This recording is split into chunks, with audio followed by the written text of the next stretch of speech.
AP ఎన్నికల సంఘం ప్రధాన అధికారిని కలిశాక మీడియాతో మాట్లాడుతున్నారు టీడీపీ నేత వర్ల రామయ్య. ఇప్పుడు ఆ లైవ్ చూద్దాం.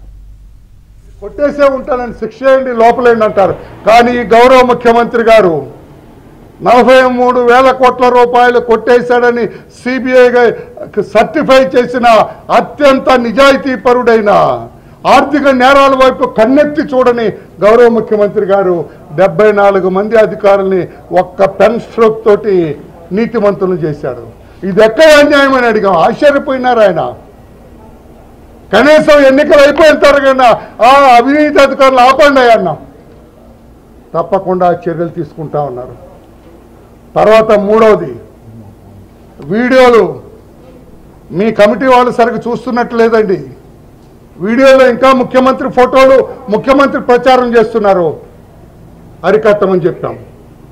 బోండా ఉమామేశ్వరరావు మీద తప్పుడు కేసులు, దొంగ కేసులు పెట్టడానికి విజయవాడ పోలీస్ కమిషనర్ ఎందుకో తెలియదు స్వామి భక్తి చూపిస్తున్నాడు. జగన్మోహన్ రెడ్డి గారంటే అత్యంత భయభక్తులు, వినయ విధేయతలు చూపిస్తున్నారు.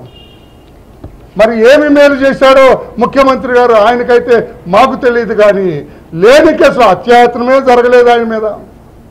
రాయితో చంపాలి ముఖ్యమంత్రిని ఎవరు అనుకోడు. హాస్యాస్పదం ఇది. ఇప్పుడే చూసాము, ఎవడో అమాయకు నా సతీష్ అనే కుర్రాన్ని తీసుకొచ్చి వీడే ముఖ్యమంత్రిని చంపబోయే హంతకుడు వీడే అని చూపించారంట. ఏదో బైబిల్లో గొల్యాత్రను చూపించారు. ఎంతున్నాడు చిన్నపిల్లవాడు. ఈ రకంగా ఉంటే ఎలాగండి?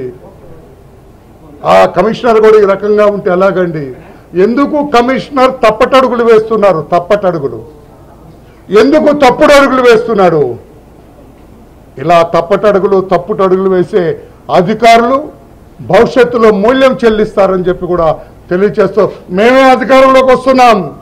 ఫర్ యువర్ ఇన్ఫర్మేషన్, ప్రజలు మా వైపు మొగ్గు చూపుతున్నారు. ఈ అవినీతి ప్రభుత్వాన్ని తరిమి కొట్టడానికి సిద్ధంగా ఉన్నారు.